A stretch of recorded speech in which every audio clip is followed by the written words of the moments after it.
The wrong number. The shrill ring of my phone cut through the silence of my apartment, startling me awake. Rain pattered against my bedroom window, the sound blending with the distant wail of sirens that never seemed to stop in this part of the city. I fumbled for my phone on the nightstand, my eyes still heavy with sleep, the screen's harsh light momentarily blinding me in the darkness. Hello? My voice was raspy, thick with exhaustion. 3 consecutive night shifts at the hospital had left me drained, my body begging for the uninterrupted sleep that constantly eluded me. Silence answered me, followed by the soft sound of breathing. I checked the time. 2:37 a.m. Hello? I repeated, irritation seeping into my voice.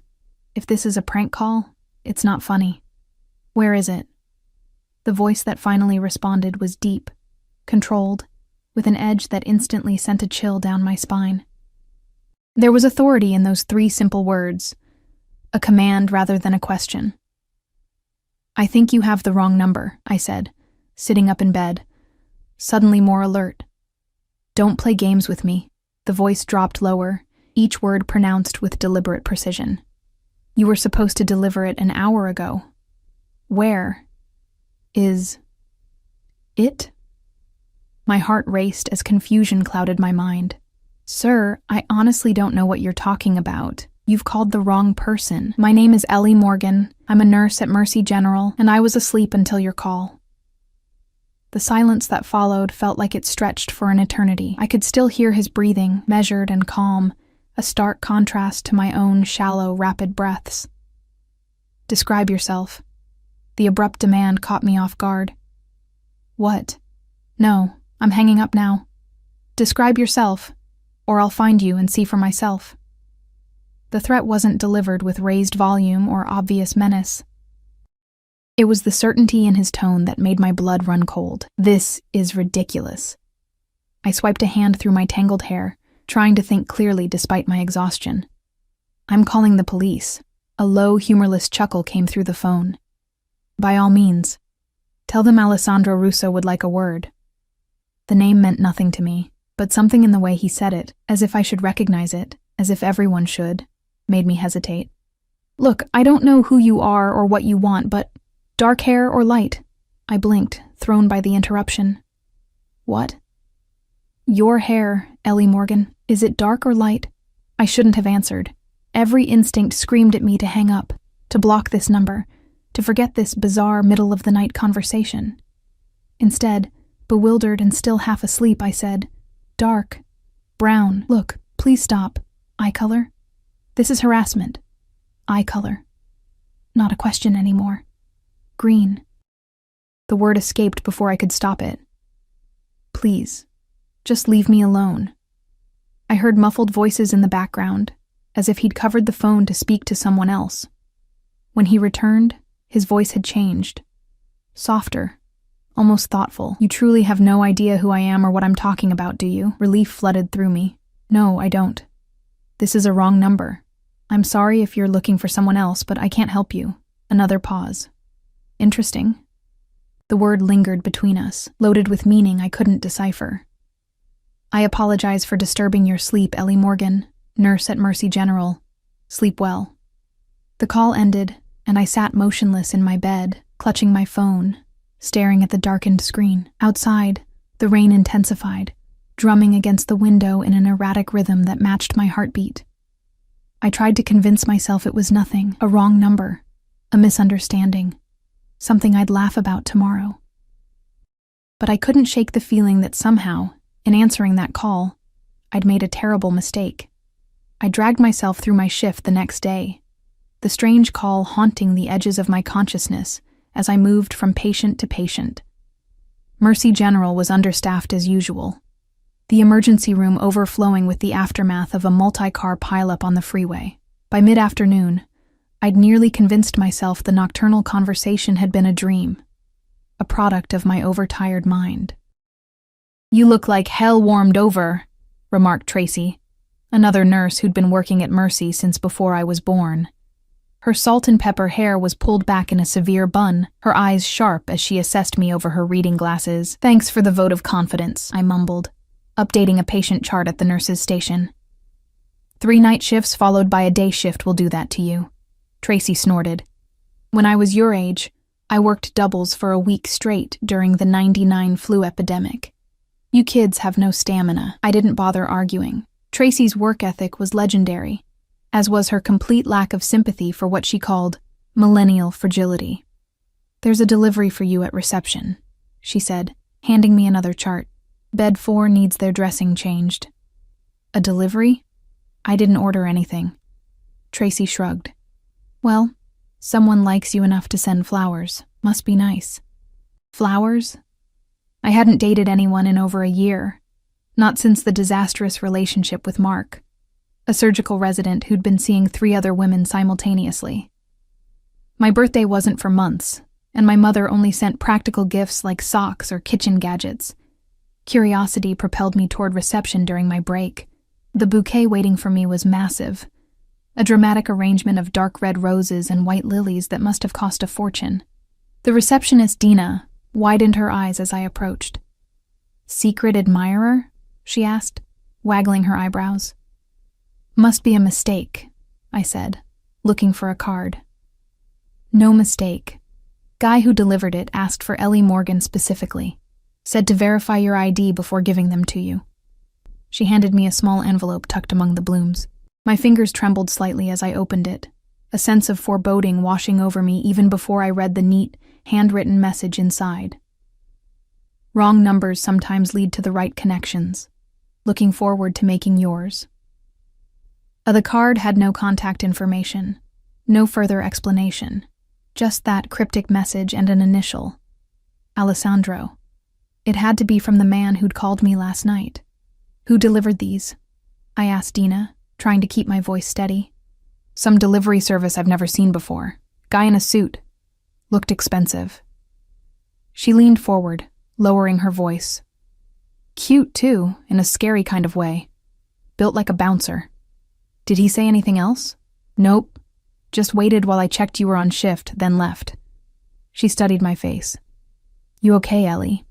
You look like you've seen a ghost. I'm fine, just surprised. I forced a smile. Would you mind keeping these at reception until my shift ends? They're too big for the break room. As I walked back to the ER, my mind raced. How had he found out where I worked? I'd mentioned Mercy General during our brief conversation, but that didn't explain how he'd discovered my full name or shift schedule. The thought sent a chill through me despite the hospital's perpetually overheated corridors. For the rest of my shift, I found myself glancing over my shoulder, studying the faces of visitors more carefully than usual, jumping whenever someone called my name. By the time I clocked out at 8 p.m., my nerves were frayed. I debated leaving the flowers behind, but ultimately decided to take them. Something about abandoning them felt like it would be perceived as rejection. And though I couldn't explain why, that possibility frightened me more than accepting them. The hospital parking garage was dimly lit as always, despite numerous staff complaints about safety. I clutched my pepper spray keychain in one hand, the unwieldy flower arrangement in the other, and hurried toward my aging Honda Civic parked in the far corner of level 2. I was so focused on reaching my car that I almost missed it.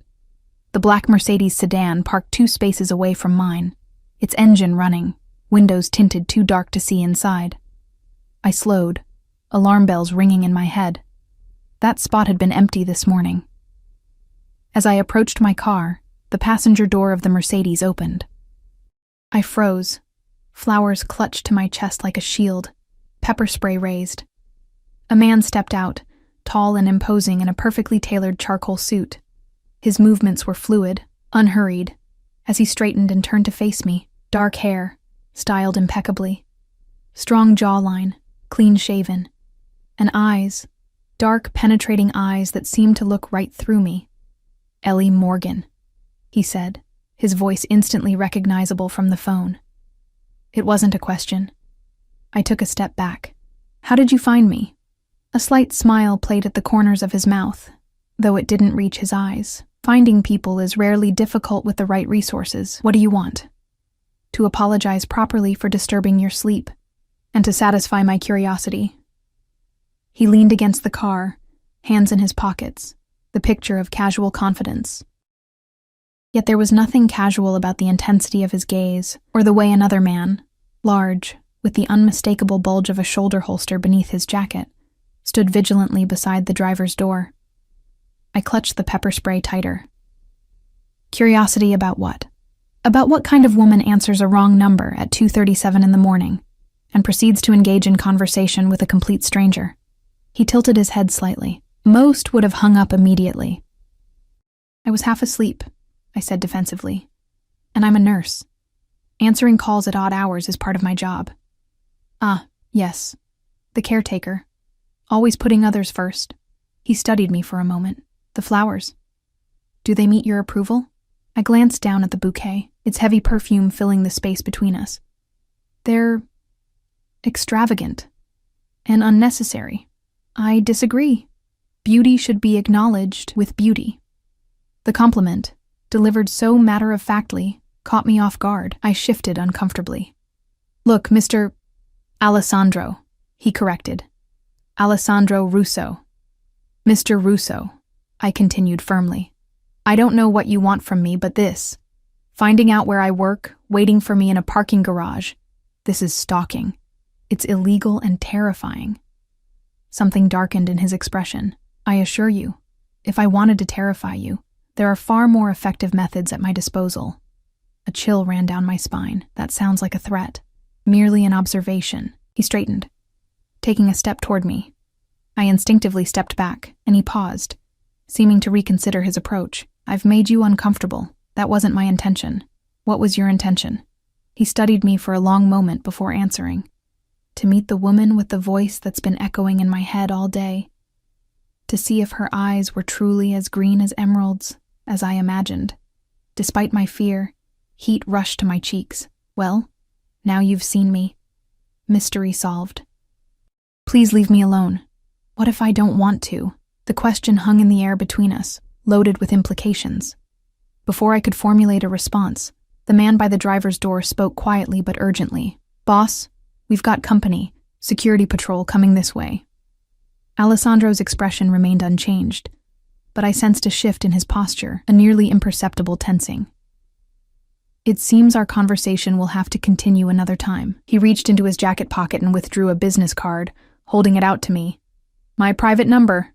Should you ever find yourself in need of assistance?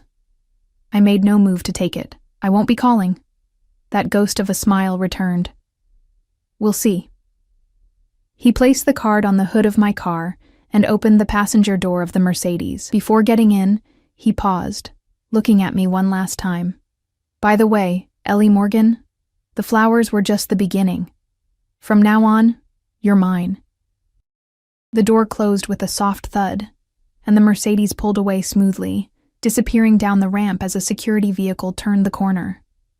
I stood frozen, his words ringing in my ears, the card on my car seeming to burn with an invisible heat. From now on, you're mine. Who was this man who could say such a thing to a complete stranger, and why, despite the fear coursing through me, did I feel a treacherous flicker of curiosity about what exactly he meant? With shaking hands, I picked up the card, intending to throw it away. Instead, I found myself slipping it into my pocket before unlocking my car and placing the flowers carefully on the passenger seat. As I drove home through the gathering darkness, I couldn't shake the feeling that my life had just veered dramatically off course, like a train jumping its tracks, and that the crash, when it came, would be spectacular. The card burned in my pocket all the way home, like a hot coal against my thigh. I kept one hand on the steering wheel and the other clutched around my phone, ready to call 911 at the first sign of a sleek black Mercedes in my rearview mirror. But no one followed me, at least no one I could see. My apartment building was a far cry from luxury, a converted textile factory from the 1940s with exposed brick walls, drafty windows, and pipes that groaned like tormented ghosts. But the rent was affordable on a nurse's salary, and the massive windows flooded my small space with light during the day. At night, though, those same windows made me feel exposed, visible to anyone who might be watching from the darkness outside. I triple-checked the locks on my door before setting the flowers on my kitchen counter. They seemed out of place in my modest apartment, too opulent, too perfect. like Alessandro himself had seemed against the dingy backdrop of the hospital parking garage. "From now on, you're mine." The words replayed in my mind as I changed out of my scrubs and into sweatpants and an oversized t-shirt. What kind of man said something like that to a woman he'd just met? A dangerous man. A powerful man. A man used to getting exactly what he wanted. Alessandro Russo. The name still meant nothing to me, but the way he'd carried himself, the silent bodyguard, the expensive car, all screamed money and influence. I pulled out my laptop and typed his name into the search bar, my curiosity overcoming my better judgment. The results were surprisingly sparse for someone who carried himself with such importance. A few mentions in business journals about real estate holdings, a photo at a charity gala from 3 years ago, and a brief mention in an article about emerging forces in the city's economic landscape. Nothing that explained why the mere mention of his name was supposed to deter me from calling the police. I clicked on the charity gala photo. There he was, immaculate in a tuxedo, his arm around a willowy blonde whose smile seemed forced. His own expression was inscrutable, eyes focused somewhere beyond the camera, as if his mind were on more important matters. The caption identified the woman as Sofia Valentini, daughter of retired businessman Victor Valentini. Something about the names triggered a vague memory. I searched for Victor Valentini and found considerably more information, including a decade-old article about his retirement following federal investigations into money laundering and suspected ties to organized crime. The charges had been dropped due to insufficient evidence. My blood ran cold. The pieces clicked into place with terrifying clarity. The authority in Alessandro's voice. The bodyguard. The way he'd said his name as if I should recognize it. Mafia. He had to be connected to the Mafia. I closed my laptop with shaking hands, suddenly afraid that even searching his name might somehow alert him. It was an irrational fear, but nothing about this situation was rational. Normal people didn't get phone calls in the middle of the night from Mafia bosses. Normal people didn't have dangerous men waiting for them in parking garages, claiming ownership over them after a single meeting. But nothing about my life had been normal since my parents died in the house fire when I was 19, leaving me alone in the world except for a mountain of medical bills that their insurance hadn't covered. I'd worked my way through nursing school, taking double shifts whenever possible, living on ramen and coffee, driven by the need to help others the way the nurses had tried to help my parents in their final hours. I'd built a life for myself out of the ashes of tragedy, a small, quiet life, but mine. The thought that this stranger could threaten that with his ominous words and intense stare filled me with equal parts fear and anger. I pulled out the business card he'd given me. It was elegantly simple, thick cream cardstock with just his name and a phone number embossed in dark ink. No company name, no title, no address. I should throw it away. I should report him to the police. I should request a transfer to another hospital, move to another apartment, change my phone number. Instead, I placed the card on my nightstand and tried to sleep, the scent of those blood-red roses drifting from the kitchen, invading my dreams with visions of dark eyes and whispered threats. 3 days passed without further contact from Alessandro Russo. No more flowers, no phone calls, no luxury cars waiting in the parking garage. I began to breathe easier, to convince myself that whatever strange fixation he'd had on me had passed.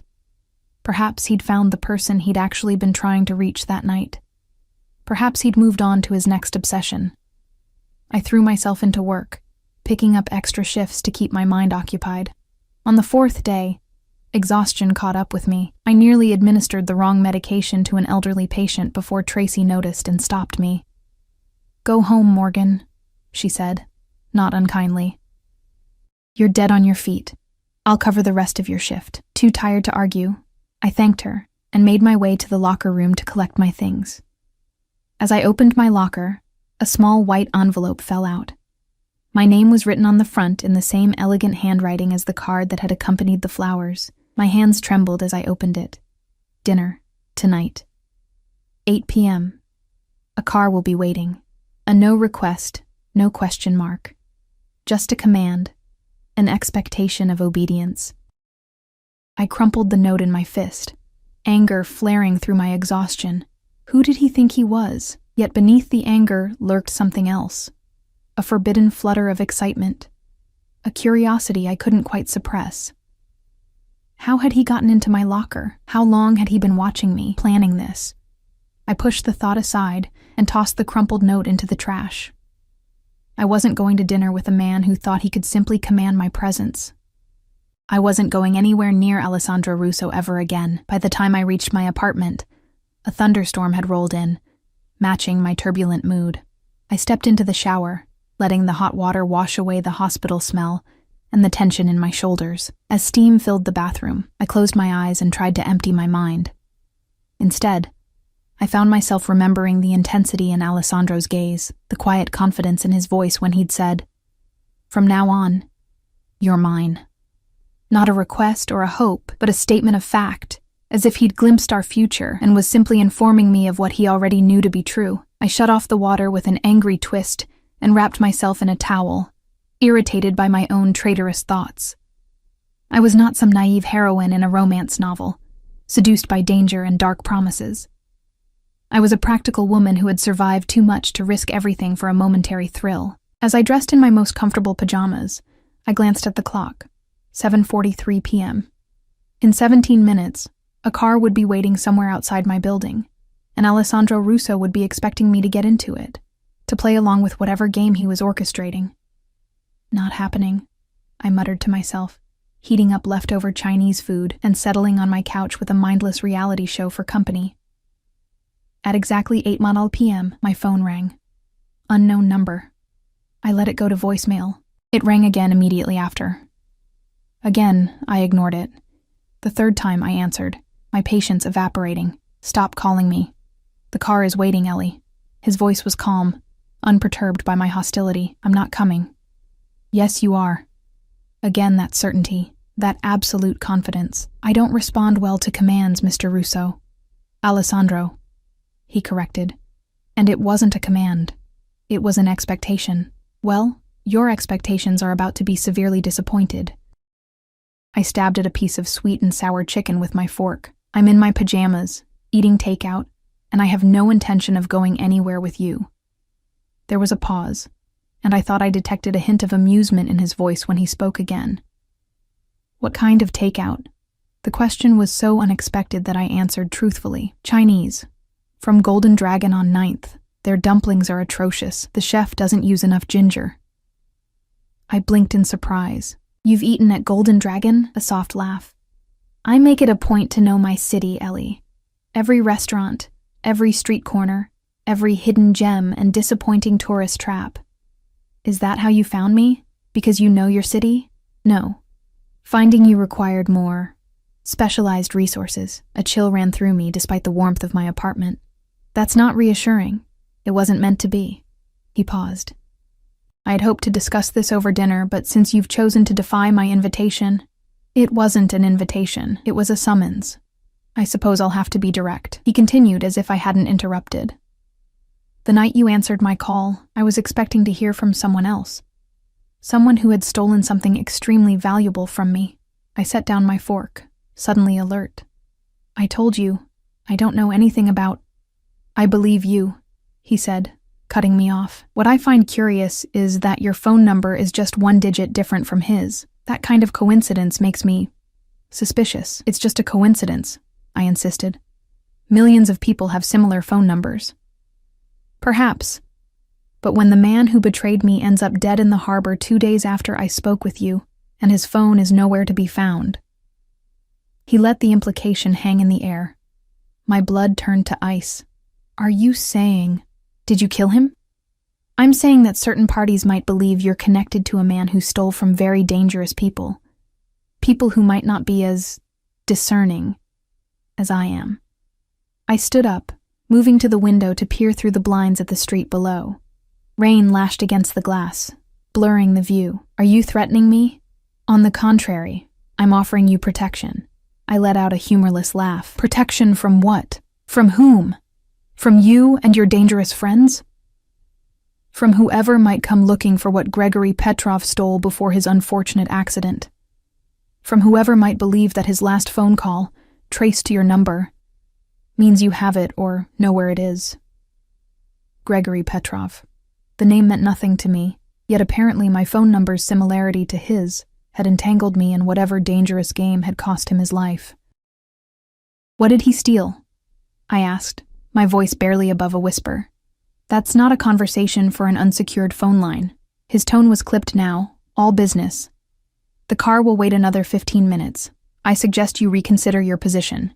The line went dead before I could respond. I stood frozen by the window, the implications of his words sinking in. If what he said was true, if this Gregory person had stolen from dangerous people and then ended up dead, anyone connected to him, even mistakenly, could be in danger. But if Alessandro was involved in his death, wasn't he one of those dangerous people? How could I trust him to protect me from a threat he might have created? I peered through the blinds again, scanning the street until I spotted it. A black car idling at the curb, wipers moving rhythmically against the downpour. Even through the rain-streaked window, I could tell it wasn't the Mercedes from the parking garage. This was larger, more subtle, with darkened windows that revealed nothing of its occupants. Waiting for me. My phone buzzed with a text message. 12 minutes. My heart pounded in my chest as I weighed my options. Stay home, ignore his warning, and hope it was all an elaborate lie designed to manipulate me, or go with him. Step willingly into the orbit of a man who exuded danger from every pore. Neither choice felt safe, but at least if I went with him, I might get some answers. With a muttered curse, I threw open my closet and grabbed the first decent outfit I could find. Black jeans, an emerald green sweater that my mother always said brought out my eyes, and ankle boots. I pulled my damp hair into a hasty ponytail, applied minimal makeup, and grabbed my phone and keys. Another text arrived as I was locking my door. 5 minutes. I took the stairs instead of waiting for the ancient elevator, my mind racing faster than my feet. What was I doing? This was madness. I should call the police, report everything, the strange call, the flowers, the note in my locker, the ominous warnings about a dead man whose number was similar to mine. But what proof did I have? A business card, flowers with no threatening message, a dinner invitation. Nothing illegal, nothing that couldn't be explained away as the actions of an interested man, perhaps overeager but not criminal. And if Alessandro Russo was what I suspected, a man with connections to organized crime, would the police even be able to protect me, or would involving them only put me in more danger? I pushed through the lobby doors and into the rain, pulling my jacket tight around me. The black car sat exactly where I'd seen it from my window, engine running, a dark silhouette visible behind the wheel. As I approached, the rear door opened from inside. I hesitated, rain soaking through my clothes, plastering my hair to my face despite my hood. "Ms. Morgan." The driver had stepped out, holding an umbrella over me, the same man who'd been guarding Alessandro's car in the parking garage. "Mr. Russo is waiting." I looked past him into the darkness of the car's interior. Once I stepped inside, there would be no turning back. I would be acknowledging something I didn't fully understand, agreeing to rules I hadn't been told. "If I get in this car," I said, my voice steadier than I felt, "I want your word that I'll be brought home safely tonight." The driver's expression remained impassive. "Mr. Russo gives you his personal guarantee of your safety." It wasn't the reassurance I wanted, but it was all I was going to get. Taking a deep breath, I ducked into the car, the door closing behind me with a soft, expensive-sounding thud. The interior was dark, illuminated only by the soft glow of the city lights filtering through rain-streaked windows. And there he was, Alessandro Russo, seated across from me, his face half in shadow, watching me with those intense eyes that seemed to miss nothing. "You came," he said simply, as if he'd never doubted I would. "You didn't leave me much choice." I tried to keep my voice level, to hide the trembling of my hands by clasping them tightly in my lap. His lips curved into that same ghost of a smile I'd seen in the parking garage. "There's always a choice, Ellie. You've just made your first one." The car pulled away from the curb, carrying me into the rainy night and deeper into Alessandro Russo's world. I couldn't shake the feeling that I'd just stepped into a beautiful, gilded cage, and that the man sitting across from me held the only key. The car glided through rain-slicked streets, the silence inside broken only by the rhythmic sweep of wipers against glass. Alessandro watched me with unsettling intensity, as if cataloging every detail of my appearance. I fought the urge to fidget under his gaze. "You look different with your hair up," he finally said. I touched my hasty ponytail self-consciously. I had 5 minutes to get ready. It wasn't a criticism. His eyes lingered on my exposed neck before returning to my face. "Green suits you. Brings out your eyes, as I suspected it would." The compliment made me uncomfortable, not because it was unwelcome, but because of how it made something flutter in my chest despite my fear. I changed the subject abruptly. "Where are we going?" "Somewhere private, somewhere safe." "Those aren't always the same thing," I pointed out. A smile played at the corners of his mouth. "Perceptive. But in this case they are." The car turned onto the highway, heading toward the wealthier northern suburbs. Rain hammered against the roof, creating a cocoon of sound that made this strange journey feel even more surreal. "Tell me about Gregory Petrov," I said, determined to keep the conversation on the reason I was here. "You said he stole something from you." Alessandro's expression hardened, not from me specifically, from an associate. But the distinction is irrelevant now. "Because he's dead." "Yes." The bluntness of his answer chilled me. "Did you kill him?" "Would it matter if I did?" "Of course it would matter," I exclaimed, anger momentarily overriding my fear. "I'm sitting in a car with you. I deserve to know if you're a murderer." He studied me for a long moment, his face unreadable in the shifting shadows. "I didn't kill Gregory Petrov. But I can't say I mourned his passing. What did he steal that was so important?" "Information. The kind that could destroy lives." "Blackmail material?" "Of a sort." He reached into an interior compartment and withdrew a crystal decanter and 2 glasses. "Drink?" I shook my head. "I want to keep my wits about me." That ghost of a smile appeared again. "Smart girl." "I'm not a girl. I'm 30 years old." "A woman, then." He poured himself a measure of amber liquid. "A beautiful, intelligent woman who answers wrong numbers in the middle of the night and walks into danger with her eyes wide open." "I didn't walk into danger. I was dragged into it by your phone call." He took a slow sip of his drink. "Fate has interesting ways of bringing people together. This isn't fate. This is a mistake. A coincidence of phone numbers. I don't believe in coincidences, Ellie." The way he said my name sent an involuntary shiver down my spine. Everything happens for a reason. I looked out the window, trying to determine where we were. The city lights had fallen away, replaced by the darkness of what appeared to be a wooded area. Unease crept up my spine. "You said we were going somewhere safe." "We are." He nodded toward the windshield, where massive wrought iron gates were swinging open to admit our vehicle. Beyond the gates stretched a long, winding driveway, flanked by perfectly manicured trees. At the end stood a mansion that looked like something out of a Gothic novel. All stone and angles, windows glowing with warm light against the stormy night. "This is your house?" I asked, unable to keep the awe from my voice. "One of them." The car stopped under a covered portico. Before the driver could open my door, Alessandro was there, offering his hand. I hesitated before taking it, startled by the warmth of his skin against mine, by the strength in his fingers as they closed around my hand. The main entrance was guarded by 2 men in dark suits, who nodded respectfully as Alessandro led me inside. The foyer was cavernous, with a sweeping staircase and marble floors that echoed with our footsteps. Art that looked museum-worthy adorned the walls, and a crystal chandelier cast rainbows across the space. "This way," Alessandro said, guiding me with a light touch at the small of my back that burned through the fabric of my sweater. We passed through several rooms, each more opulent than the last, until we reached what appeared to be a study. A fire crackled in a massive stone fireplace, casting dancing shadows across leather-bound books that lined the walls. 2 wingback chairs faced the hearth, a small table between them set with a silver tray. "Please, sit." Alessandro gestured to one of the chairs. "Are you hungry? I imagine your Chinese takeout was interrupted." As if on cue, my stomach growled. I hadn't eaten more than a few bites before his call. "A little," I admitted. He pressed a button on the wall, and within minutes, a woman in a simple black uniform appeared. "Bring us dinner in here, Margot, and tea for Ms. Morgan." She nodded and disappeared without a word. I sank into the chair, its leather soft and worn in a way that suggested generations of use.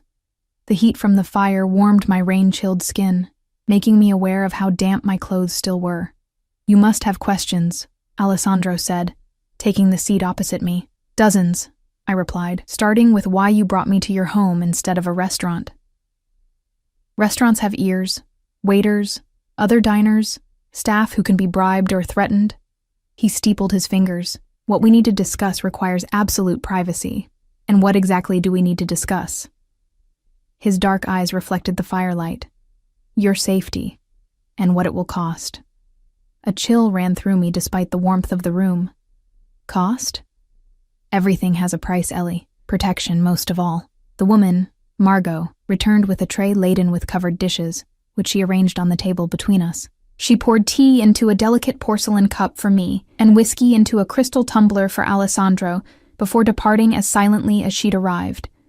I lifted the silver cover from my plate to find a perfectly seared steak, roasted vegetables, and potatoes arranged with the precision of fine dining. Steam rose from the food, carrying mouth-watering aromas that reminded me how hungry I truly was. "Eat," Alessandro said, uncovering his own identical meal. "We'll talk after." Despite my apprehension, I couldn't resist the food. We ate in silence, the only sounds the crackling fire and the clink of silverware against china. Alessandro moved with the easy grace of a man accustomed to luxury, to having his every need anticipated and met without having to ask. When we'd finished, Margot reappeared to clear the dishes, leaving fresh tea and whiskey in her wake. Only when the door closed behind her did Alessandro speak again. "Gregory Petrov worked for an associate of mine for 5 years. He had access to sensitive information, client lists, financial records, evidence of certain transactions that would interest the authorities." He swirled the amber liquid in his glass. 3 weeks ago, he disappeared, along with a hard drive containing all of this information. And this associate is someone who prefers to remain nameless, someone who trusted Petrov and was betrayed. "Someone in the Mafia," I said bluntly. "Like you." Alessandro's expression didn't change. "You've been doing research. Enough to know that the name Valentini is connected to organized crime, and that you were photographed with Sofia Valentini, Victor's daughter, my ex-fiancé." He took a sip of his whiskey. "Our engagement ended 2 years ago." This new information took me by surprise. I didn't realize that I was capable of normal human relationships. There was a hint of bitterness in his tone. "I assure you, I am, or was. Sofia decided the life I could offer wasn't worth the complications that came with it." I studied his face, trying to reconcile the dangerous man who'd waited for me in a parking garage with someone who had experienced heartbreak. "I'm sorry." "Don't be. It was for the best." He set down his glass. "But we're not here to discuss my past relationships. No, we're here because a dead man had a phone number similar to mine, and now you think I'm in danger." "I know you're in danger." The certainty in his voice sent a chill through me. 2 days ago, someone broke into Petrov's apartment. It had already been searched by my people. But whoever came after found something we missed. A piece of paper with your phone number written on it. My breath caught. That doesn't make any sense. I never met this man. Why would he have my number? That's what I intend to find out. Alessandro leaned forward, his eyes intense in the firelight. But until we do, you need protection. My protection. And what does that entail exactly? You'll stay here, where I can ensure your safety. You'll continue your work at the hospital, but my men will drive you there and back. You won't go anywhere alone, not until we find what Petrov stole and determine why he had your number. I stared at him in disbelief. You expect me to move in with you? A complete stranger who, by his own admission, is involved in organized crime? I expect you to choose survival. His voice was calm, matter of fact. The people looking for that hard drive won't hesitate to hurt you to get what they want, whether you have it or not. And you would? I challenged. Hesitate to hurt me, I mean. Something flickered in his eyes, surprise, perhaps, at my directness. Yes, he said simply. I would. Why? You don't know me. I know enough. He stood abruptly, moving to a desk in the corner of the room. From a drawer, he withdrew a folder, which he handed to me. "See for yourself." With trembling fingers, I opened it. Inside was what appeared to be a dossier on me. My birth certificate, college transcripts, employment records, medical history, even photos of me at various ages. The most recent was from just last week, showing me leaving my apartment building in the early morning, coffee cup in hand, unaware of being watched. Horror and violation washed over me. "How dare you?" I whispered, closing the folder and shoving it away from me. "How dare you invade my privacy like this?" I needed to know who I was dealing with. He reclaimed the folder, returning it to the desk, and I found someone remarkable. A woman who lost her parents in a tragic fire at 19, who worked her way through nursing school despite crippling debt, who chose a profession dedicated to helping others. Each word was like a physical blow, a reminder of how completely this stranger had invaded my life. Stop it. Someone who visits her parents' graves every month with fresh flowers, who volunteers at a children's hospital on her days off, who hasn't been in a relationship since a surgical resident named Mark Hunter betrayed her trust over a year ago. Tears burned in my eyes. I said, "Stop it!" To my surprise, he did. He returned to his chair, giving me space to collect myself. When he spoke again, his voice was quieter. "I'm not trying to hurt you, Ellie. I'm trying to show you that I've been thorough in my assessment, that I know exactly who I'm offering to protect." I wiped angrily at a tear that had escaped. "And what's the price for this protection? You said everything has a cost." "Yes." He studied me over the rim of his glass. "The cost is your trust, your complete and total trust in me." I let out a humorless laugh. "After what you just showed me? After learning you've been stalking me, investigating me, photographing me without my knowledge or consent? How could I possibly trust you? Because despite all that, I'm still your best chance at survival." He set down his glass with deliberate care. "And because I'm the only one who knows why Gregory Petrov had your number." My heart skipped a beat. "You said you didn't know." "I said I intended to find out. There's a difference." He reached into his jacket pocket and withdrew a small photo, which he placed on the table between us. "Do you recognize this man?"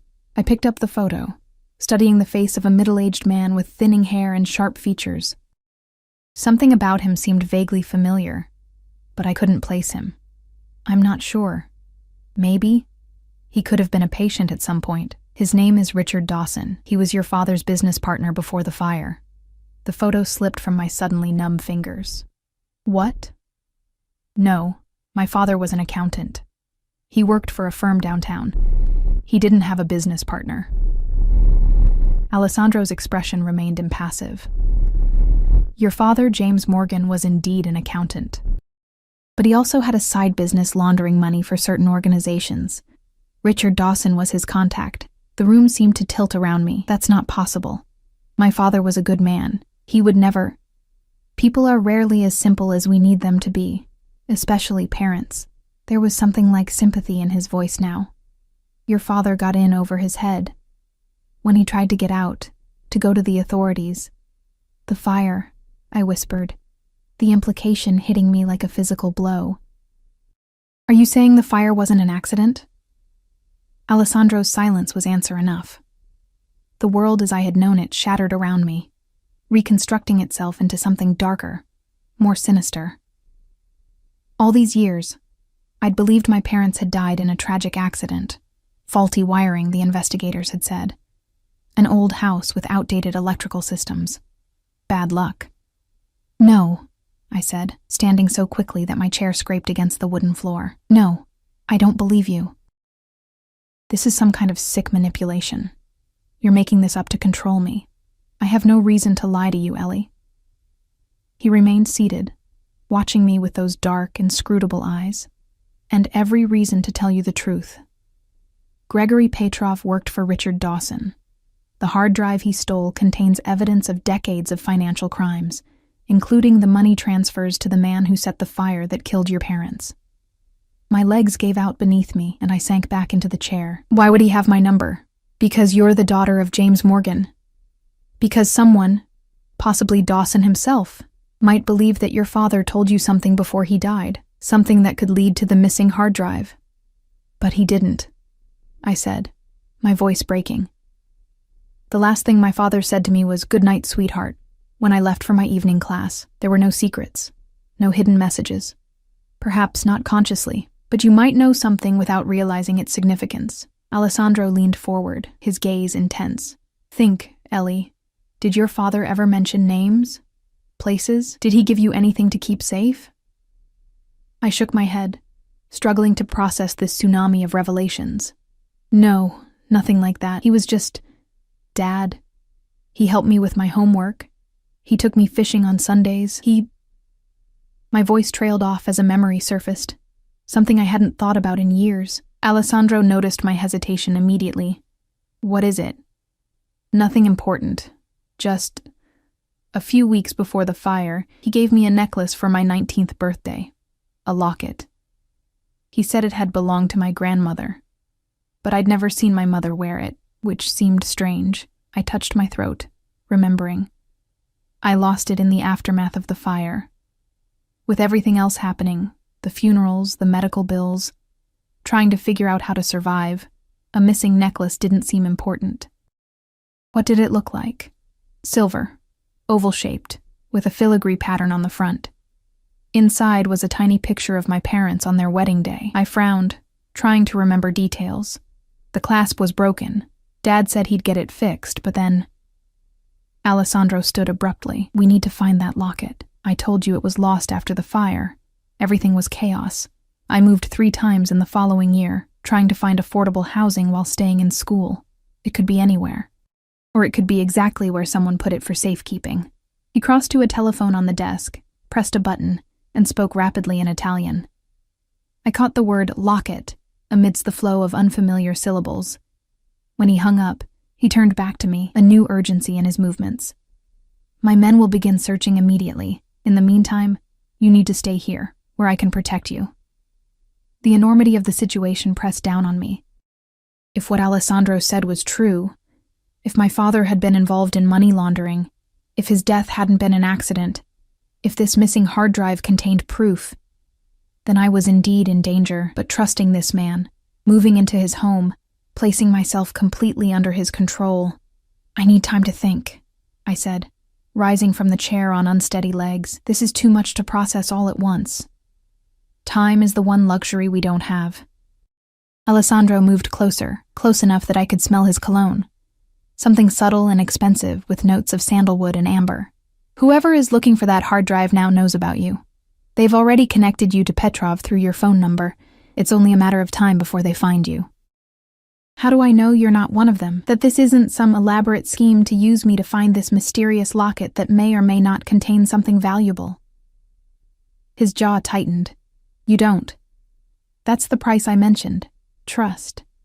You have to decide right now whether to trust me or not. That's not fair, I whispered, tears threatening again. You've had weeks to investigate me, to learn everything about me. I've known you for less than a week. Life isn't fair, Ellie. He reached out, gently brushing a tear from my cheek with his thumb. The simple touch sent electricity through me, confusing and unwelcome. If it were, your parents would still be alive, and we would never have met. I pulled away from his touch, needing space to think clearly. If I stay here, I need guarantees. I keep my job. I come and go as I please, with your security if necessary. And I want my own space, my privacy.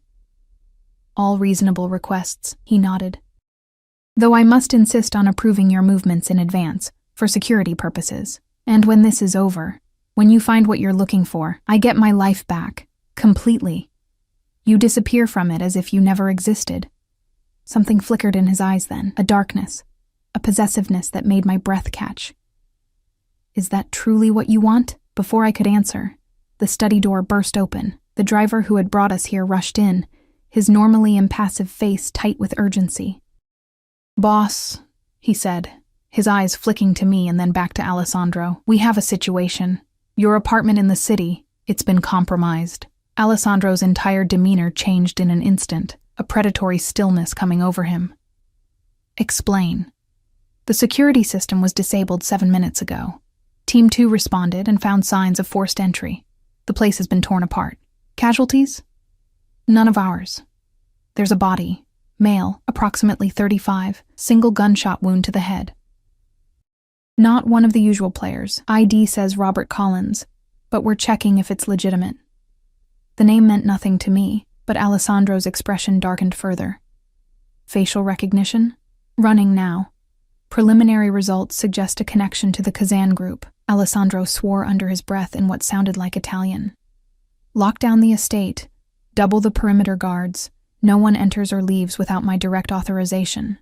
He turned to me, his expression grim. It seems your decision has been made for you. They're moving faster than I anticipated. Fear clutched at my throat as the reality of the situation hit me. This wasn't a game or an elaborate manipulation. People were dead. My parents, Gregory Petrov, this unknown man at Alessandro's apartment. And somehow, impossibly, I was connected to it all through a wrong number and a lost locket. What do we do now? I asked, hating the tremor in my voice. Alessandro's eyes met mine, dark and determined. We find that locket before they do, and I keep you alive, no matter what it takes. In that moment, standing in the firelit study of a mansion belonging to a man I barely knew, surrounded by dangers I was only beginning to understand, I made my choice. Not because I trusted Alessandro Russo, but because I had no other option. I was now irrevocably entangled in his dangerous world, and the only way out was through. Alessandro moved with swift, controlled precision, issuing orders in rapid Italian through his phone as he led me from the study. The driver, whose name I learned was Marco, followed close behind, his hand resting on the gun holstered beneath his jacket. Where are we going? I asked, struggling to keep pace with Alessandro's long strides. Somewhere even more secure. He guided me through a maze of corridors until we reached what appeared to be a dead end. Alessandro pressed his palm against a wood panel, which slid silently open to reveal a modern elevator. Few people know this part of the house exists. The elevator descended smoothly, opening onto a space that looked nothing like the old-world opulence of the mansion above. This was sleek, modern, all concrete and glass and stainless steel, a bunker designed with both luxury and security in mind. My private quarters, Alessandro explained, noting my surprise. The house above maintains certain expectations. For someone in my position, this is where I actually live. It was a stunning space, open concept, with one wall entirely made of glass that looked out onto an underground courtyard. A waterfall cascaded down a stone wall, illuminated by soft lighting that made the water shimmer like liquid silver. It's beautiful, I admitted, momentarily distracted from my fear. Beauty and security need not be mutually exclusive. Alessandro's phone rang, and he answered it, speaking again in rapid Italian before hanging up. Marco, prepare the surveillance feeds. I want eyes on every approach to the estate. Marco nodded and moved to a wall of screens, fingers flying over a keyboard. Alessandro turned to me. We need to talk about the locket. I've told you everything I remember, I said, sinking onto a minimalist sofa. The events of the evening had left me drained, the adrenaline beginning to ebb. It was silver, oval-shaped, with a filigree pattern. Nothing special. Was there anything unusual about it? Anything that seemed out of place or odd? I closed my eyes, trying to recall details of an object I hadn't seen in over a decade. It was heavier than it looked, and the back had some kind of pattern engraved on it. Not decorative, more like... I frowned, struggling to visualize it. More like numbers or letters. I assumed it was the maker's mark. Alessandro exchanged a glance with Marco. Did you ever open it, apart from seeing the photograph inside? Of course. It was a locket. I paused, remembering something. Wait. The photo wasn't glued in like you'd expect. It was in a tiny frame that could be removed. I took it out once to look at it more closely. And behind the photo? Alessandro's intensity had ratcheted up several notches. I shook my head. Nothing, just the empty space. Are you certain? He moved closer, his dark eyes fixed on mine. Think carefully, Ellie. Was there anything at all behind the photo? The intensity of his gaze made it hard to concentrate. Wait. A memory surfaced, dim with age but suddenly relevant. There was a small piece of paper tucked behind the photo. I thought it was just padding to keep the picture from rattling around. I never pulled it out. Alessandro straightened, excitement barely contained behind his controlled exterior. That could be it. Your father may have hidden account numbers, passwords, or coordinates on that paper. He turned to Marco. Expand the search parameters. Check safety deposit boxes in her parents' names, storage units, anywhere that might be accessed with a code or key. Marco nodded and stepped away to make a call. I still don't understand, I said, wrapping my arms around myself. If my father was involved in money laundering, why would he give me evidence that could incriminate him? To protect you. Alessandro sat beside me, close enough that I could feel the warmth radiating from him. If he was planning to go to the authorities, he would have known the risk. The locket was insurance, proof that could corroborate his testimony if something happened to him, and something did happen to him. My voice cracked. He and my mother both died because he wanted to do the right thing, yes. Alessandro didn't sugarcoat it, didn't offer false comfort. Your father made dangerous enemies. The same enemies who are now looking for that hard drive. And for you. I closed my eyes, overwhelmed. All these years I thought it was an accident. Random, senseless bad luck. Would knowing the truth have changed anything? His question was surprisingly gentle. Would it have brought them back? No, but... I looked at him, sudden realization dawning. Your family, the Russos, were they... No. He shook his head firmly. My family had no connection to your father's death. The organization he worked for was a rival operation, one that my father had been trying to dismantle for years. Your father? I hadn't considered that Alessandro's position might be inherited. Is he... dead, 6 years ago? Something flickered in his eyes, old pain, carefully controlled. He was poisoned at a meeting that was supposed to be a peace negotiation. I'm sorry. The words felt inadequate. He acknowledged them with a slight nod. I've spent the last 6 years consolidating power, eliminating rivals, and trying to legitimize our operations. The evidence on that hard drive would help me finish what my father started, dismantling the very organization responsible for your parents' deaths. The irony wasn't lost on me, so we both want the same thing, for different reasons. Perhaps not so different. His eyes held mine. We both want justice for our parents, and we both understand what it means to rebuild a life from ashes. Something shifted between us in that moment. A recognition, a connection I hadn't expected and wasn't sure I wanted. This man who had forcibly inserted himself into my life, who represented everything I should fear and avoid, suddenly seemed more human, more... familiar. Marco cleared his throat, breaking the moment. Boss, the team found something. A safety deposit box at First National, registered to Elizabeth Morgan. He handed Alessandro a tablet. Opened 1 week before the fire. My heart raced. Elizabeth was my full name, though I'd gone by Ellie for as long as I could remember. My father opened a safety deposit box in my name, a common tactic when hiding something valuable.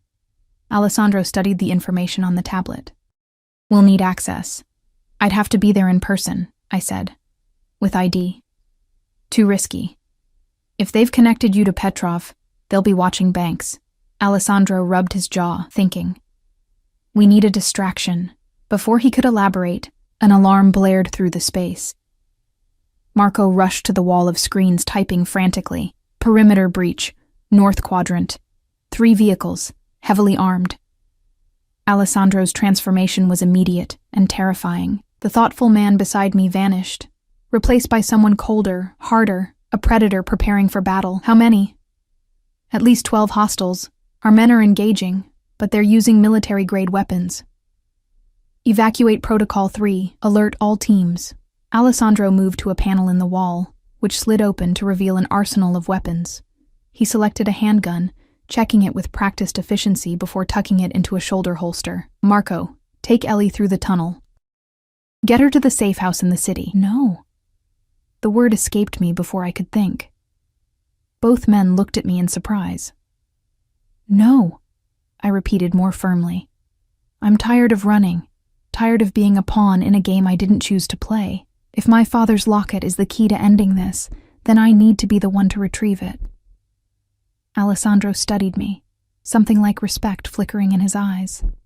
It's too dangerous. My entire life is dangerous now, thanks to you. I stood, finding strength in my anger. You don't get to decide what risks I take. Not anymore.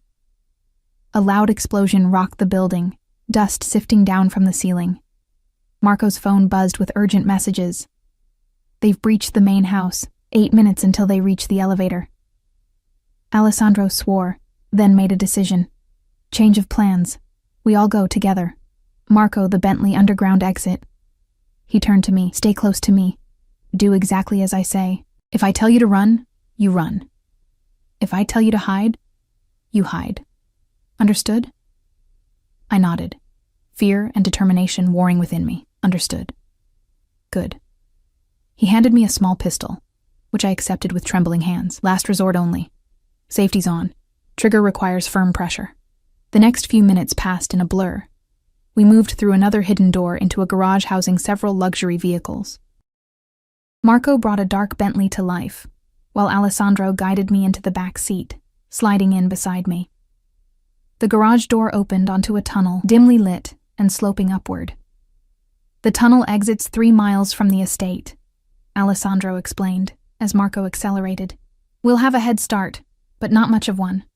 Once they realize we've escaped, they'll come after us. Who are they? I asked, gripping the door handle as Marco took a curve at alarming speed. Kazan's men. He was Dawson's superior, the one who ultimately ordered your parents' deaths. Alessandro's phone buzzed with updates. They've reached the bunker. They know we're gone. The tunnel seemed endless, the Bentley's headlights illuminating only a short distance ahead in the darkness. My mind raced, trying to process everything that had happened in the past few hours. My entire understanding of my life, my parents, had been upended. And now I was fleeing armed attackers in the company of a Mafia boss who, despite everything, seemed determined to protect me. Finally, the tunnel ended, opening onto a deserted rural road. Marco extinguished the headlights, navigating by moonlight until we reached a main highway. Only then did he turn them back on, merging seamlessly with the sparse late-night traffic. Where are we going? I asked. The bank first, Alessandro decided. They won't expect us to go there directly. They'll assume we're running, not advancing. It's nearly midnight, I pointed out. The bank won't be open. Alessandro's smile held no humor. For me, it will be. True to his word, when we arrived at the First National Bank downtown, a nervous-looking man in a rumpled suit was waiting by the service entrance. He led us quickly through dark corridors to the vault area, his eyes darting everywhere except at Alessandro's face. Box 1374, as requested, Mr. Russo. He fumbled with keys, unlocking a security gate. I'll give you privacy. Stay within earshot, Alessandro instructed. We won't be long. The man nodded and retreated to a discreet distance. Alessandro turned to me. It will require your ID and signature. I handed over my driver's license, trying to ignore how surreal this midnight bank visit felt. Minutes later, a large safety deposit box sat on a private table. My hand shook as I opened it. Inside was a single item, a small velvet pouch. I tipped its contents onto the table, and there it was. The silver locket, exactly as I remembered it. Oval-shaped, with delicate filigree work on the front, and what I now recognized as numbers engraved on the back. Coordinates, Alessandro murmured, examining the back. And what appears to be a date. With trembling fingers, I opened the locket. The small photograph of my parents was still there, as vibrant as the day it was taken. I carefully removed the tiny frame, revealing a folded piece of paper behind it. Alessandro watched intently as I unfolded it. The paper contained a string of letters and numbers, written in my father's distinctive handwriting, followed by a brief message. For Ellie. If you're reading this, I failed. The evidence is where we caught your first fish. Trust no one. I'm sorry. I love you, Dad.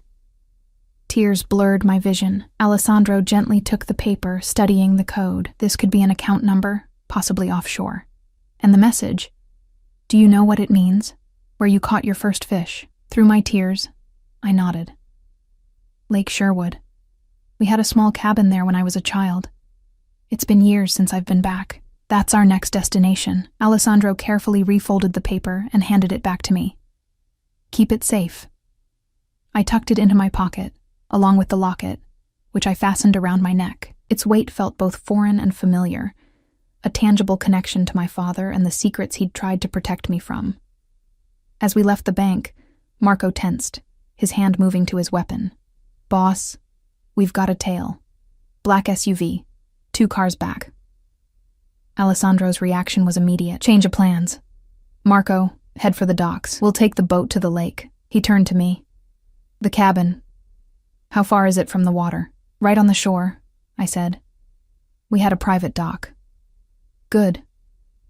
His arm went around me protectively as we hurried back to the Bentley. "Stay down once we're in the car." The drive to the docks was a nightmare of squealing tires and sudden turns as Marco attempted to lose our pursuers.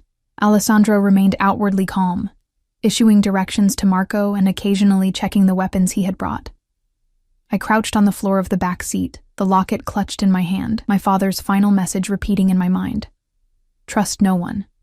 Had he meant Alessandro? Was I making a fatal mistake by leading him to the cabin, to whatever my father had hidden there? But if not Alessandro, who could I trust?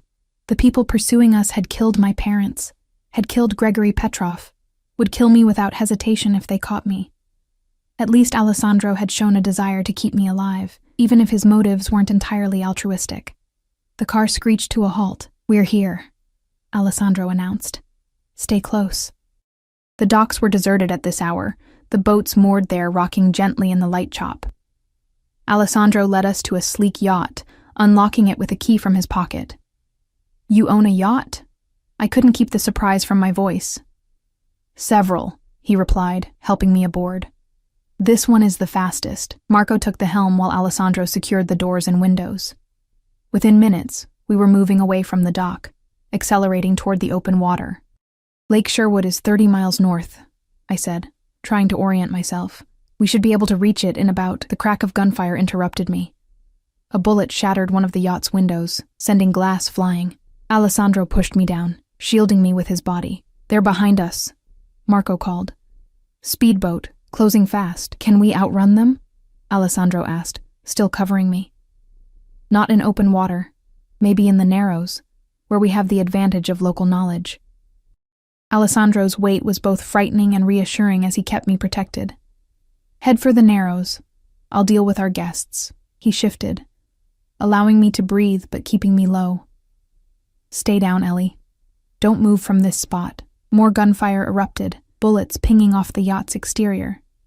Alessandro moved with surprising agility to a storage compartment, extracting what looked like a high-powered rifle. "Marco, cut the lights on my mark," he instructed, positioning himself by a window. 3, 2, 1, mark! The yacht plunged into darkness. Through the window, I could see the speedboat behind us, its spotlight sweeping the water, searching for us. Alessandro took aim, his breathing steady, controlled. The crack of his rifle was deafening in the enclosed space. Through the window, I saw the spotlight on the pursuing boat shatter. Alessandro fired twice more, and the speedboat's engine sputtered and died, leaving it drifting. "They're disabled," he announced, returning to me, "but we should assume they've called for backup. We need to reach the cabin quickly." Marco steered us through the Narrows, a winding channel between small islands, before the vast expanse of Lake Sherwood opened before us. Even in the darkness, the familiar shoreline sent a wave of memories washing over me. Summers spent swimming and fishing, my father teaching me to bait a hook, my mother calling us in for dinner from the cabin porch. "There." I pointed to a small private dock barely visible in the moonlight. "That's our cabin." Marco guided the yacht expertly to the dock. Alessandro helped me onto the weathered planks, his hand firm around mine. The cabin loomed ahead, dark and silent, unchanged in the decade since I'd last seen it. "Wait here," Alessandro instructed, drawing his gun. He approached the cabin cautiously, checking windows and doors before signaling that it was clear. The door creaked as I pushed it open, memories assaulting me with each step. The musty smell of disuse, the familiar silhouettes of furniture draped in dust covers, the stone fireplace where we'd roasted marshmallows on rainy days. "Where did you catch your first fish?" Alessandro asked, switching on a flashlight. Off the end of the dock, I replied. But he wouldn't have buried anything there. It's underwater. I moved through the cabin, trailing my fingers over dust-covered surfaces, searching for any sign of what my father might have meant. The small kitchen, the 2 bedrooms, the living area. Nothing seemed disturbed or unusual. Then I remembered. The boathouse. We kept the fishing gear there. That's where I caught my first fish. Not in the lake, but in the boathouse. I was practicing casting and accidentally hooked a mounted base on the wall. My father laughed for hours. Alessandro nodded to Marco, who took up a position by the front door, watchful. Together, Alessandro and I made our way to the small boathouse attached to the dock. The door was secured with a rusted padlock that Alessandro made quick work of. Inside, the air was thick with the smell of old wood and forgotten summers. Fishing rods stood in a corner, cobwebs connecting them like gossamer threads, and on the wall, exactly as I remembered, hung the mounted bass, my first accidental catch. There, I pointed, behind that fish. That has to be it. Alessandro lifted the heavy mount from its hook, revealing a small metal safe embedded in the wall. A combination lock secured it. The numbers on the locket, I realized, pulling it from my neck. They must be the combination. With trembling fingers, I dialed the sequence engraved on the back of the locket. The safe clicked open, revealing a waterproof case inside. I removed it, feeling the weight of whatever was contained within. Alessandro's flashlight illuminated the case as I opened it. Inside was a hard drive, sleek, black, unremarkable except for what it contained, and a sealed envelope with my name written on it in my father's handwriting. The missing hard drive, Alessandro said quietly. Petrov must have found it, then hidden it again when he realized what it contained. But how did he know about this place? About the safe? Your father must have told someone. Or perhaps Petrov followed the same trail we did. The locket, the safety deposit box, the message. I clutched the envelope, torn between the desire to read my father's last words to me and the fear of what they might contain. Before I could decide, Marco's urgent voice called from outside. "Boss, vehicles approaching, multiple headlights." Alessandro took the hard drive, securing it inside his jacket. "We need to go. Now." We hurried back to the yacht, the envelope clutched in my hand, the empty case left behind. Marco had already started the engines, the yacht thrumming with power against the dock. "Wait," I said as Alessandro prepared to cast off the lines. "There's another way. A service road through the woods connects to a highway about a mile from here. They'll expect us to leave by water." Alessandro assessed the situation quickly. "Marco, take the yacht. Lead them away from the lake, then double back to the secondary extraction point. We'll meet you there." Marco nodded, understanding the unspoken order to act as a decoy. As he pulled away from the dock, Alessandro and I slipped into the woods, following a narrow path I remembered from childhood explorations. The forest was dark, the moon providing only intermittent light through the canopy above. Alessandro moved with surprising silence for his size, one hand holding mine, the other gripping his weapon. Behind us, I heard shouting and the sound of boat engines. Our pursuers had arrived at the cabin. "They'll search the boathouse first," Alessandro murmured. "Finding the empty case will slow them down, make them wonder if we've already escaped with the drive." We continued through the woods, the path growing fainter as years of disuse had allowed nature to reclaim it. My lungs burned from exertion, fear driving me forward despite the protest of muscles unused to such activity. Finally, the trees thinned, revealing a narrow dirt road beyond. Alessandro paused, listening intently, before leading me onto it. "The highway should be that way," I pointed north, trying to orient myself in the darkness. Before we could move, headlights appeared in the distance, approaching rapidly along the dirt road. "Back!" Alessandro hissed, pulling me into the cover of the trees. We crouched behind a fallen log, watching as a black SUV rumbled past, headed toward the cabin.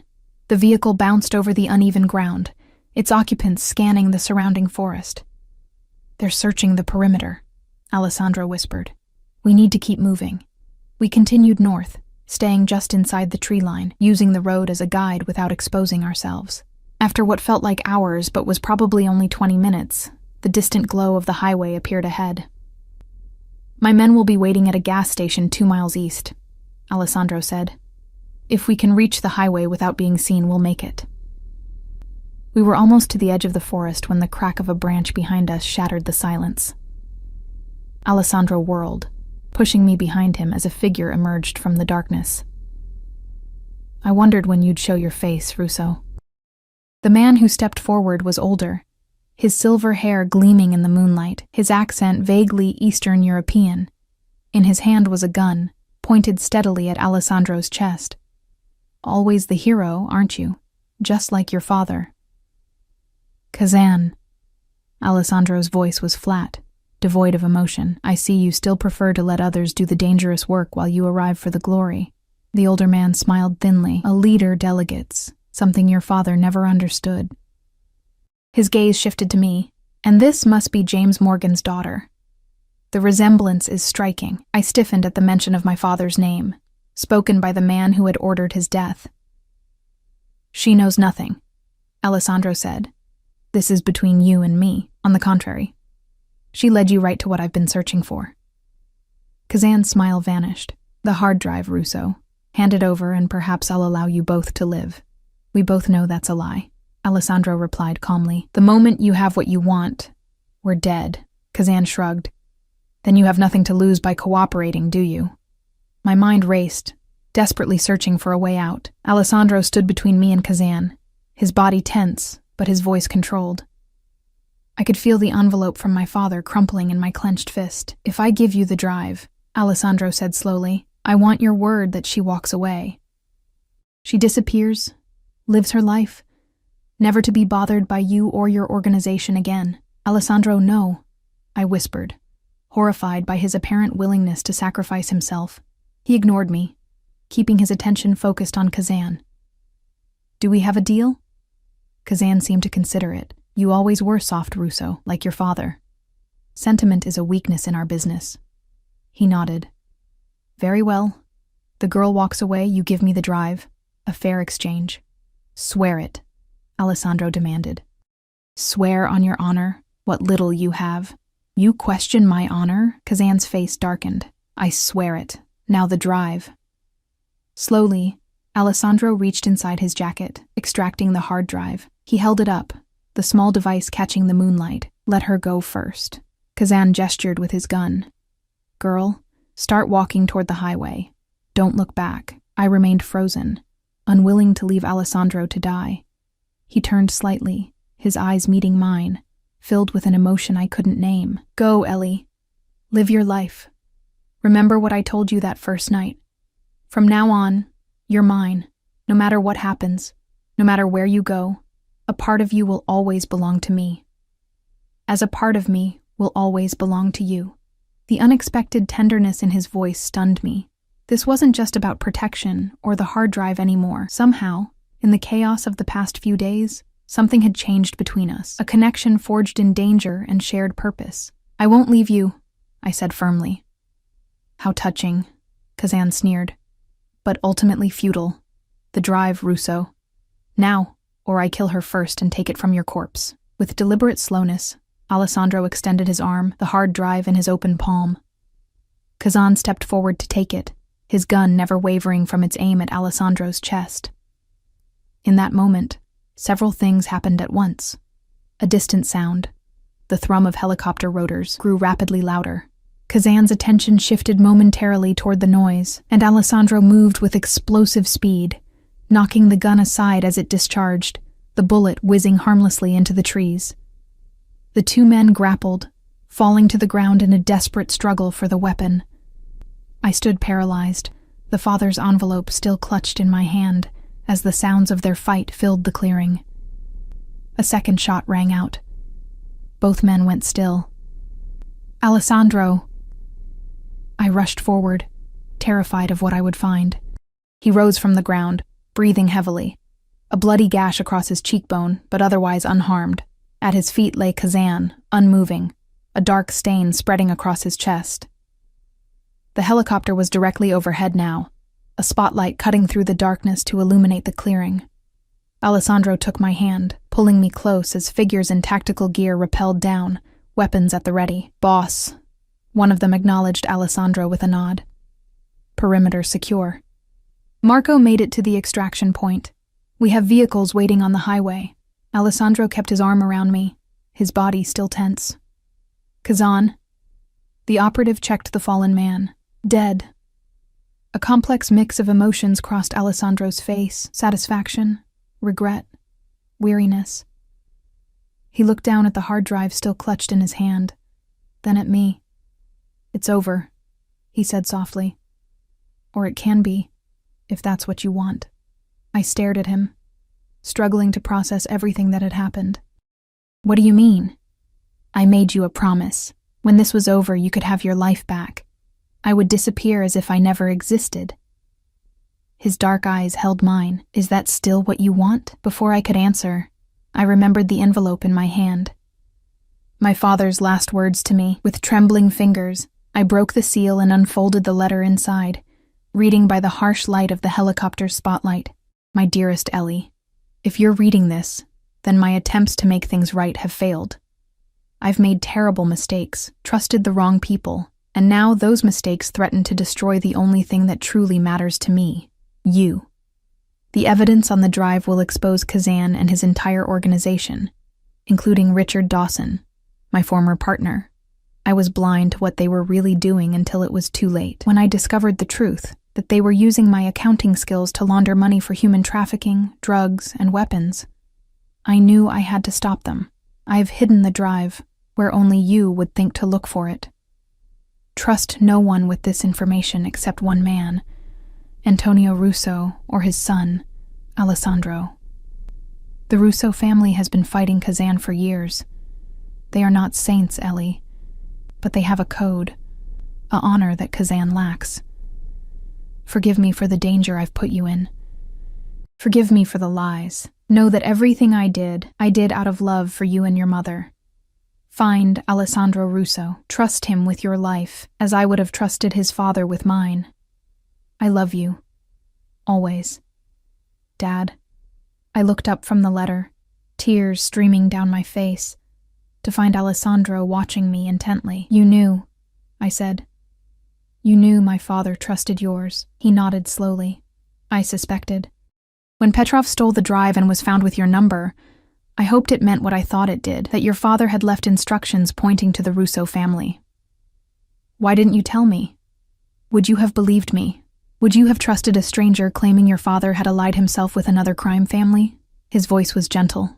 "I needed you to make your own choice, Ellie, to decide for yourself who to trust." I looked down at my father's letter, then at the man before me, dangerous, powerful, but also the man who had protected me, who had offered to sacrifice himself for me. The man my father had trusted. "What happens now?" I asked. "With the drive? With Kazan's organization?" "Now I finish what our fathers started." Alessandro's hand came up to touch my face gently. "With this evidence, I can dismantle Kazan's entire operation legally, through federal prosecutors who owe me favors. No violence, no more deaths. A clean end. And us? What happens to us?" The question hung between us, loaded with possibilities I hadn't allowed myself to consider until now. "That," Alessandro said softly, "is entirely up to you. I meant what I said before. You can walk away, return to your life, never see me again. Or, I prompted when he hesitated, "or you can choose a different path." With me, his thumb brushed away a tear on my cheek. "I won't pretend it would be simple. My world is complicated, dangerous at times, but I would protect you with my life. And perhaps together, we could build something neither of our fathers managed to achieve, a legacy that honors their sacrifice without repeating their mistakes." I thought of my quiet life as a nurse, the small apartment, the routine that had defined my existence since my parents' death. Then I thought of Alessandro, the intensity in his eyes when he looked at me, the unspoken connection that had grown between us through danger and revelation. "From now on, you're mine." I repeated his words from that first night. "Is that still what you want?" His dark eyes held mine, unflinching. "More than anything, but only if you choose it freely." In that moment, standing in a moonlit clearing with helicopter rotors thundering overhead and my father's last letter in my hand, I made my choice. Not out of fear or obligation, but out of the certainty that life had brought me to this crossroads for a reason. I reached up, my fingers tracing the scar on his cheekbone. Then I choose this path. I choose you. The smile that transformed his face was like nothing I'd seen before. Genuine, unguarded, almost boyish in its sudden joy. He pulled me into his arms, his lips finding mine in a kiss that felt like both an ending and a beginning. When we finally broke apart, breathless, he pressed his forehead to mine. "I'll spend every day making sure you never regret that choice. I'll hold you to that promise," I whispered. As we walked hand in hand toward the waiting vehicles, the hard drive secure and my father's letter safely tucked away, I felt a weight lift from my shoulders. The past, with all its secrets and lies, could finally rest. The future, uncertain as it might be, held possibilities I was ready to explore. I had answered a wrong number and found my destiny. Alessandro had claimed me as his, and now, against all odds, I had claimed him in return. From now on, we belonged to each other. And that was a beginning worth all the danger we had endured to reach it.